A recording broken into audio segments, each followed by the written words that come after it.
ఒక అడవిలో కొన్ని కోతుల నివాసం ఉండేవి. వేసవికాలం రావడంతో అడవిలో చెరువులు, నీటి కాలువలు పూర్తిగా ఎండిపోయాయి.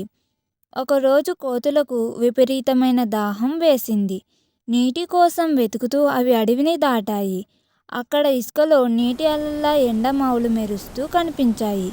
వాటిని నీటిగా భావించిన కోతులు అటువైపు పరిగెత్తాయి. తీరా అక్కడికి వెళ్ళి చూస్తే అక్కడ నీళ్లు లేవు. మరికొంత దూరంలో నీటి అలలు మెరుస్తూ కనిపించాయి. దానితో కోతులు తిరిగి ముందుకు పరిగెత్తాయి. ఆ విధంగా కోతులు ఆ ఎండలో ఎండమావుల వెంట నీటి కోసం వెతుకుతూనే ఉన్నాయి. నీళ్లతో గొంతు తడుపుకోకపోతే నా ప్రాణం పోయేలా ఉంది, దీనంగా అంది కోతి. ఏం చేద్దాం, నీళ్లు కనబడుతున్నాయి కానీ చేతికి అందడం లేదు. ఇదేమి మాయో అంది మరొక కోతి. పొదలో ఒక కుందేలు నివాసం ఉంటుంది. ఆ కుందేలు జరిగినదంతా చూసింది. కోతులకు సహాయం చేయాలని వచ్చి వాటి ముందు నిలబడింది. ఎండమావుల్లో ఎక్కడైనా నీరు ఉంటుందా?